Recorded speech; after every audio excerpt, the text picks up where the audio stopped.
play 162 games now, which has been increased from 154. There's been a lot of talk about expanding the number of teams that get into the playoffs, because in baseball is a sport that the fewest teams get into the postseason. Hockey, half of them make it. The NBA seems like half of them make it. Football, there are more of them that make it than baseball. So there's been talk about it. The issue gets to be an issue of haves and have-nots. The Yankees, the Mets, the Cubs, Cardinals, teams that are selling out every day, they don't want to lose those home gates. That's a lot of revenue. If you pare down their regular season, you are paring down a lot of money from them, on what they can expect for their TV rights and the money that they get from the in-season attendance. So other teams, Kansas City or so, they don't, let's go, we'll shorten it, we're okay. So it's like a lot of issues in baseball, it gets to be somewhat of a have or have not. Plus you've also made deals with your TV broadcasters. You've told them how many games you're going to make available to them. You start reducing the pile now, you're going to run into troubles with what you've promised them in long-term agreements you're going to provide. But people recognize the value in it. You just have so many involved parties at this point, it might be a harder thing to do than one might think in the beginning.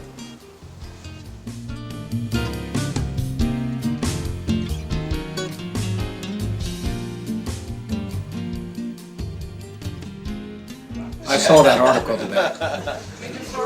I'll tell you the truth. I love Peter Angelos. If I didn't, I wouldn't be here. I did have the opportunity to go several different places. I grew up in Baltimore. I liked it. I've been here a year and a half. I don't know that Peter's been quoted in a year and a half since I've been here. Everything that he said he was going to do when he brought me in, he's done. He's been.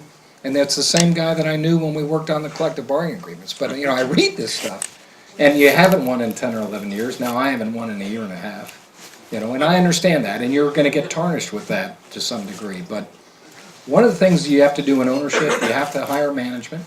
And if management can't get it done, then I think what the fans' expectation is you change management. And as far as I know, that's what he's done here. And I told him, Peter, I said, Peter, look, if we're not better in X amount of years, you ought to kick my ass into the harbor and get me out. But bring in the people, let them run it, but you want it, and he's done everything he said. So I saw Mesa's article, I read it, and it was all about Bidwell, wasn't about Peter except for the headline. So, I met with Peter today to go through where we are and some different things that we might have going on, and it didn't, I don't know whether he saw it or not, it didn't really seem to faze him, but for me, he's been great. I've been fortunate, I've had good owners pretty much by and large, and he's done everything the guys had. I'll give you the thing. Needed a new facility in the Dominican Republic, had it within a year. Wanted to upgrade the video, put in $250,000 video system that next season. Wanted to start an international scouting department, boom, it's there. Talked about, look, I think, Bedard, I think is going to leave us, and Tejada, I think we had it, boom, boom. Everything that I've asked about and talked about, the guys delivering on. Now our record is what our record is, and we are where we are. But the only way we can get out of this is the way we got to do it. And he's been great. So I was disappointed to see the article because I don't know what the guy's done in the last year and a half where he should get that.